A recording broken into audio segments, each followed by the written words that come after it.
anyị nakwa n'obi ikolo mmụọ. Ndị anaghị afọ anyị ekene m unu chim ekene mmụọ na-ese melumezi ikolo mmụọ ndị gụrụ m nsọ dịka onye nze ekene edo nnewi asịrị m ekene ele oti okpili ekene eze meri ezedoga ekene eze na-ebi okwu ekene anịnwe ime enyi ekene ogwugwu amaọbịa be nna m ekene ogwugwu ide mmiri ikwu nne m ekene m gị asị m bịa nyenụ m ya ike ka m gwa ụmụ Igbo okwu nyenụ m ike ka m ka alụfa ọkala tụlee nyenụ m ike m ga-eji wee gwa ụmụ Igbo ka ha kwụsị ịkpọ afọ nkwọ nyenụ m ike m ga-eji wee gwa ụmụ Igbo ka ha si n'ụzọ ọnwụ pụta bata n'ụzọ ndụ. Ọdịnala Igbo ọdịnala chekwalụ ndị nna anyị fa ọdịnala chekwalụ ndị mbụ na ndị egede ọnya bụ ụzọ ndụ. Bịa nyenụ m ike ka m kọwalụ ụmụ Igbo na onye rere enwe golo nkịta na ihe mmakpu ka nọkwa be ya. Bịanụ na ozi ọma ọdịnala ka ọ dị ile n'ọkwa ile bụ ebube dibịa otu a ngọrọ ya ka o siri otu a welu mee o ndị be anyị. Welcome to Ordinary Gospel with Ezi Ikolo Mmụọ. Today, if you discuss the 4 fabrics of what Igbo society. The 4 fabrics of Igbo society. Chinua Achebe, in his seminal work Things Fall Apart, that posited that things have fallen apart in an Igbo and the center can no longer hold. He went further in his last work, There Was a Country, and said what? That Africans' post-colonial disposition is the result of a people who have lost the habit of ruling themselves. That Africans' post-colonial disposition is the result of a people who have lost the habit of ruling themselves. Today I want us to see how Igbo society lost the habit of ruling themselves. I am Jose Achionwai. I lack a coordination. How? In fact, in this last work, There Was a Country from Chinua Achebe, something that we have to go back to where the rain started to beat us. He advised us in that work. That's the last Aukwo Delu. The first Aukwo Delu, this is instructive. The first Aukwo Delu, things fall apart.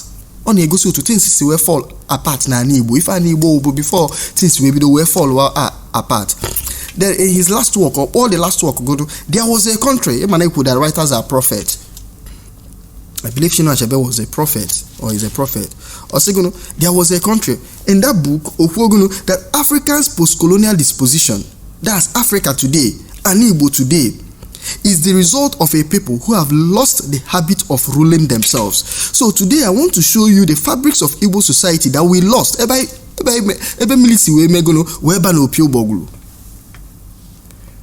Igbo society before Ndi Osha Webia was coordinated, was maintained, was administrated by 4 sets of what? Institutions. Igbo society before Ndi Osha Webia,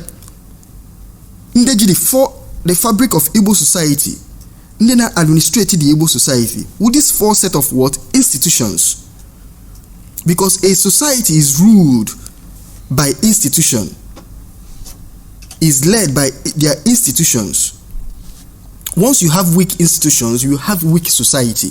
So what are these 4 institutions? Ndeba inwelu before Ndi Osha Abia. First, enwelu ndi nze na ozo, enwelu ndi isi mmụọ, enwelu ndi isi obi, enwelu ndi dibia. Enwelu ndi nze na ozo nke mbụ, nke ibu enwelu ndi isi mmụọ, nke ito enwelu ndi isi obi, nke ino enwelu gono ndi dibia. These are the 4 powerful institutions that held the fabric of every Igbo society. Asegono no nze na ebi okwu na asị aha adu n'ọnụ nze. That means a leader that as an nze you are expected to say nothing but the truth. Enwelu ndị isi mmụọ, ndị na-enye mmụọ du n'obodo nni, mmụọ na-echekwa obodo. They are like the priests. Enwelu ndị isi obi, the head of the clans, the clan heads. Every clan nwere obi, every family nwere isi obi. Ndị ji ọfọ, they are the aka ji ọfọs. Then number 4, enwelu ndị dibia. Asị na onye ofeke ọjụọ dibia, onye ọdibia ọjụọ afe. Onwe ka o si gbajulu dọwọ ndị dibia wee kọwaa. These dibia akọwaa. At times they are also the healers, the doctors. So today in an Igbo, these institutions are no longer there because anyị mụọ na ya na-achọ ife na-eme anyị, eche na ife na-eme anyị si outside. Ife na-eme Igbo esiri outside. Ife na-eme Igbo dị n'ime Igbo. Ife gburu nyawa azụ dị ya n'ime afọ. Ife gburu nyaba azụ dị ya n'ime afọ. So ife na-eme anyị do anyị n'ime. Most times the Igbos are pointing outside as the root of their problem. Ọ bụrụ eziokwu, anyị achọrọ igwe onwe anyị eziokwu, anyị na-ahụ onwe anyị aghụghọ. Ife na-eme anyị and the Igbos today is within us. We turned our institutions, our society upside down. I now point is like ostrich. I now point accusing fingers to outsiders. Si no ha na-eme anyị. Ọha oke nọ n'ụlọ gwala oke nọ n'ọfịa na azụ na ngịga. So today, an Igbo is these institutions mkpọrọ afa are no longer in existence. An Igbo ke ndị na-achị an Igbo today, ndị na-decide ife na-eme na an Igbo today are two main organizations, CAN, Christian Association of Nigeria, and PFN. Ondo ka na-decide ife na-eme na an Igbo today. Onweghị ife ọzọ ụka bịara abịa, mana ụka bịara abịa na-decide ife na-eme na an Igbo. Onye amezili na today anyị enwe ndị igwe that do not recognize the tradition of their ancestors. Ihe afọ igwe a na-achọ ichiwe igwe ọhụrụ ndị ụka na-ekpeli ekpele ebuteli ọfọ obodo ọfọ jide the traditional stool ọ na-achị iligono ọjụ na ọya ekwe wee ji wee megono chiwe igwe enweduru igwe before igwe sokwu n'ife bịala abịa ife nwere isi obi ndị Igbo amaghị ife igwe ife ya na-enwe isi obi. Today ndị igwe are being installed by the ndị ụka. They celebrate their festival with the permission of ndị ụka. They even bury their dead with the permission of ndị ụka. Mmadụ nwụọ na Igbo kete ebugodo ụzọ jee nata permission from ndị ụka, nata ha date. Ọ ha kwụchazie date do ha mma unu wee na within your family within ụmụnna wee tinyezie as the date maka ha ya bury your dead for you. Before you make festival na Igbo, some festivals eburu ụzọ je ndị ụka emepe the festival emeche ejechi ọnụ ụka jee for Thanksgiving. These are festivals that are celebrated before ndị ụka nwanụ wee bịa. Now ndị ụka ahụ na-edetermine ụlọ gwụnụ nke unu ya ewepụ na nke unu ya ewepụ. Ndị ụka ya edetermine otu anyị esi wee liji decide all the aspect of your traditional worship or your traditional way of life nke do good na nke adịghọ good. Even ndị ụka na-enikwa ndị igwe ma ndị nze na ọzọ ha nwụọ. These are abomination. Mmadụ a na-eli ekpe ebe enweghị oke, ị na-eli ekpe ebe inweghị oke. Mbịambịa na amụ ụka ana. So ifuzie taa ifu mmadụ asị na na-echi ọzọ n'ime ụka, ndị nze na ọzọ a na-eje ụka. Ka biznes onye ọzọ nwelu onye chiri ọzọ wit ụka. Ka biznes ụka nwelu wit nze na ọzọ is also a Christian institution. Ọzọ abụrụ a Christian institution. Efukwuo ndị si na ha dibịa ha na-eje ụka. Ka dibịa ya esi eje ụka. That means ị na-akọwa na ịmaghị ife ị na-eme. Unu kwesịrị ịghọta na unu awụ the host. Ọ ndị na-eje ụka kwesịrị ịda na-abịa eme iti unu. Ọ bụrụ unu wa ya ede unu meche unu ejewezi ụka ka enye unu blessing. Rather na unu kwesịrị blessing nke bịala abịa na-asị ha mewenu. Na ife anyị chọrọ development, ife anyị chọrọ progress, nke unu na-emedo mma melnie. Si ifuzi onye chiri ọzọ jee ụka na attend communion. Whereas na ife ichozo gụ na mmụọ obodo unu ido agbata. N'afa mmụọ a ka ekwesịrị ịda na-ekwu eziokwu asụ onye nze na ọzọ. Now ka ife wu nzelu nsọ ihe adị ezelu ife abụrụ eziokwu. So I'm asking, keduzie ka ụka bịala abịa si kalụzie ọdịnala na anọ, si kalụ institutions ọdịnala debelu bifo ụka wee bịa. Kedu ka ndị Igbo si wee hapụ tenant ọkalụ landlord? Tenant a na-aka landlord. Kelee ebe tenant na-edecide ife ya emebe landlord. Unu na-achọ problem ụnụ. Whereas unu hapụ tenant ọ na-edecide ife na-eme na be ụnụ. Tenant ya dey tenant ya dey decide ife na-eme. Tenant ya dey decide in his or her favor, not in the landlord's favor.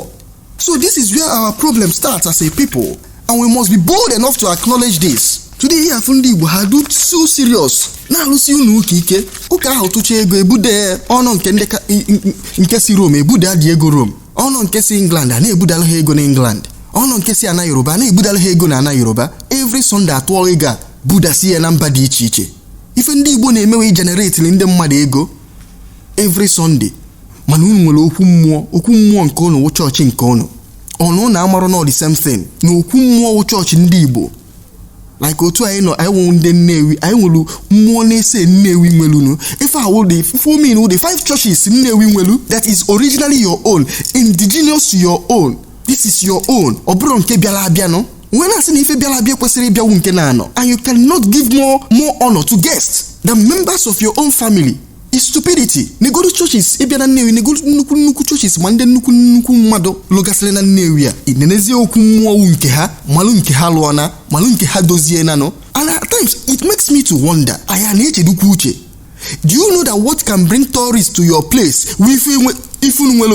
No matter how magnificent a church building do, it cannot be a tourist attraction. Man, let me give you an example. Ezemewi Okwedo, Okuana, Undozie Bahofuma, it will be a very big tourist attraction. But if people want to show that's what they want to see. You cannot be more holier than the Pope. So why not dozie nke unu, package ye nke unu, dozie your straight to know your own institutions. But we are busy doing what? Building churches. Na ego ya ga to Vatican. Ya end up na England. End up na anande Yoruba. So we are weakening our own very institutions to the benefit of Ife Bialabia. Now let me make this clear. I strongly believe, this is my own opinion, I strongly believe no nwere igwe kwesịrị ịda na-eje ụka. Onye ọna sị na ọwụ igwe kwesịrị ịda na-enwe eje ụka. You are protecting your own institution. Onye igwe sị na ọ na-eje ụka, doka archbishop sị na ọ na-eje ikpe alakụba, or a big imam sị na ọ na-eje ụka ije ka ụka ije dona na akụziwekwalago. Ekego these things dị iche. These are different religions. Face ye nke u is just like the king of England. Isi na ọ ya wa an Anglican. Every king and queen of England must be Anglicans. Ije in Italy, their leaders must be Catholics. Even Ije France, Ije Russia, the Orthodox churches, all how they in control. Ije India, that is majorly Hindu, the same thing. So you must protect your own institution. Onwere onye nze kwesịrị ịda na-eje ụka. Onye ọna sị na ọwụ onye nze na-eje ụka amara ife omelu. Ịpụta onye nze isi na na-echi ọzọ n'ụka, dị echi ọzọ n'ụka. Onwe ife gbasara ụka na ọzọ. Ọ na-echọrọ ichi ọzọ ụka, jee chie night. Ibule a knight. A knight is the defender of the Christian faith. That is, if I were from the Knight Templars, people that fought to defend the faith, Christianity. Also, onye na fight, he defended the Igbo culture. So when also Nimuka, also is a defender of Igbo culture, a promoter, an ambassador of Igbo culture. You cannot be an ambassador of a country. Ipotazine speak. For example, a few weeks ago, they sacked the ambassador of Ukraine, na UK. Why? He spoke against the president of Ukraine, na UK, and they recalled him home. My president of Ukraine, go as the ambassador of that country. You are supposed to speak in favor of him.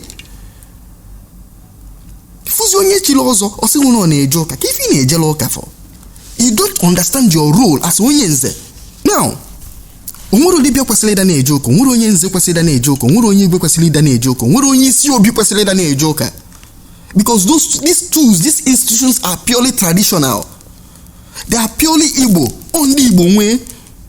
So your loyalty is supposed to be complete and unalloyed, undiluted. The implication is that you are trying to say that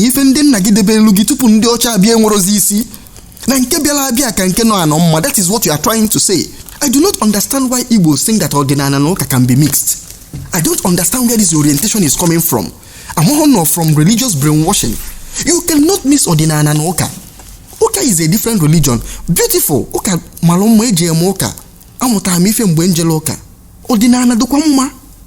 Na amuta ife no Ordinana. But you cannot mix two of them. Especially when you occupy some sensitive position. An ordinary person weike ne mix li hanabo. Just like an ordinary person can speak against his country. But a diplomat cannot speak against his country. A president of a nation cannot speak against his country. A state governor cannot speak against his state. Utu are called Onyenze, Igwe, Dibia, Isiobi. You cannot have any other loyalty outside the traditional stool that you are representing.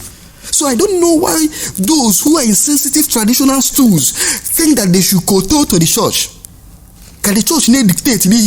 Some of them are so eager to go to heaven. Only heaven. It was a business in those traditional institutions. Traditional institutions are brought from the church anyway. Or from the church maintain the traditional institutions of their forefathers. The traditions of their forefathers. We must understand that Mokamwele is a different culture. So, in an Ordinana, from the perspective of Oka, Ordinana will not make some meaning to you. But in an Ordinana, from the perspective of Igbo, it will make meaning to you and you understand it and you will respect it. And this is what makes you distinct and unique. You are not supposed to dilute it. So, I still do not it beats my imagination. I still do not understand why Onyibo or people that occupy sensitive traditional stools che na ha ya mix in ụka na ọdịnala. O nwere ike mgbe aya emezi some rights ị na-eche mmefe nka ya anatazikwa olili nsọ mmeche ife akamukwu a Christian. I'm sorry to say it. You cannot be a Christian and occupy sensitive institutions in an Igbo. Now, you cannot be a Christian and occupy sensitive institutions in an Igbo. Because if we have to get it right, we must get it right. This is where the problem. Ebe aka mmiri si wee bịa na opi ụgbọgwụrụ. Onye chọrọ iju ka face ya ụka, ịchọrọ iju ka live isi obi, ya wụ isi obi n'ọlụ n'ụka. Ya wụ isi obi n'ọlụ ụka, ya wụ dibịa n'ọlụ n'ụka. Ya wụ dibịa wụlụ, ya wụ onye nze n'ọlụ n'ụka. Ịchọrọ iju ka live all these things, face ye nke dị n'ụka. All these things with the alternative n'ụka. Je n'ọlụ na ya, all the fine and good. Hapụ nke ọdịnala. Can they truly more than an megono be no? You cannot be looking up and looking down at the same time. Please, like I said, I'm not condemning Oka. Oka domma, ordinana dokwamma, hana abudu good, but don't mix them. Because they are two different things. And only chole zoti Igbo, then face Igbo. Face yenden now faina zota Igbo. Because I keep saying it. No one then will wonder how they are the real landlords. We are tenants. I was a tenants. So we should always be trying to understand what they want from us. Just like the Christians are always trying to understand what their own God wants from them. So for us to get our bearing as Igbo, for us to get back into the habit of ruling ourselves, for us to repair the things that fell apart, these four institutions must be strengthened like our ancestors did. Ndị nze na ọzọ, ndị na-ekwu eziokwu, nze na-ebi okwu. Why? Na asị adọrọ n'ọnụ nze maka na onye nze asa niile. Onye nze nwere nsọ, dibịa nwere nsọ maka nsọ bụ dibịa. Isi obi o ji ọfọ wee bili, ọfọ eji echekwa that ngwulu, ọfọ eji echekwa that clan. Ndị okwu mmụọ, these are our own traditional churches. Our own traditional churches, our own temples. We must strengthen them. We should not allow them to be desecrated. In fact, let me say this categorically. Just half of the attention. Just half. Some of us are attention. That is not worship. That's not loyalty. Let's try as much as possible. Just half. Serious when facing just try go half. You should stop this following. If we have to strengthen our traditional institutions, we must do what? We should stop the following. Number one, repeating it again. Onye chilozo enwero business n'ụka. Onye chilozo ekwesịghị inwe business n'ụka. Nwere fedo ka ọzọ ụka. Number two, stop outletting your family obi to any activity that is not family or clan related. Efu ndị mmadụ ebata na obi ha, ana ụfọdụ use obi ụmụnna ha obi nna fa eme warehouse. Ụfọdụ outlet ya na-eme fellowship ebe ahụ. Ụfọdụ na ebe onwe n'ụka ya abata ni efona na-eme meeting ụmụnna n'ime ụka. At times I don't know whether we also reason the implication of some of these things that we do. Epụta obi alụlụ for ụmụnna on our outlet here for a purpose abụrụ for that thing eji wee lụọ obi ahụ. Unu nchọ ịlụ a civic center ya na-eme general meeting lụọ na iche dewe obi wu temple. Obi wu temple ndị Igbo. Ndị nna unu lụọ ọrụ unu obi maintain ife ahụ temple. Obi wu ebe mmụọ ndị dị ndụ na ndị nwụrụ anwụ na-eme meeting. Ọ bụrụ so ndị dị ndụ nwe obi, unu ada na-akpọbata strangers inside obi. If some people ejiri obi na-eme parking store, ụfọdụ agbachi obi, agbachi. Obi na-eghe oye because it means that ndị niile so nwe obi ahụ ya abata n'ebe ahụ at any time and come and have peace. Ogo oye dị na odinana, ogo oye dọ na negharị anya. Ekwugo nye na obi ọ na-agbachi uwe house. Ada agbachi obi. We should maintain our obi. adụlụ sacred abata obi ka afọ nzu ka afọ enwe ọkwa ọjị amalgasịa these simple things ekwesịrị ịda na-adụ n'obi nkwụ ọkụ so onye du part of obi ahụ bata ọ chọọ dọla na ọtụrụ nkwụ o megharị ya ọnụ ọpụ akwa jewe ebe ọ na-eje ọwụrụ mmiri na-ezo bata zere onwe mmiri na-agakwa n'obi fa onwe ife dị important anyị akpa na about the family e discuss ya na the obi we must understand the importance of these institutions. Number 3, we should stop going for Thanksgiving in the church after Ozo ceremony, Ofala festival and village festivals. Na ama hot ife ndị Igbo anụ kata ya na akụkọ ndị chọọchị gbakwanụ Christmas agbacha Christmas ha bịakwanụ n'okwu mmụọ ọ na ha na-eme ụmụ ife a unu na-eme okweli na-edi ha mechaa Easter bịa na okwu eze mewi bịa mee Thanksgiving okwe nghọta mana ọ na ha ya eme then don't do it.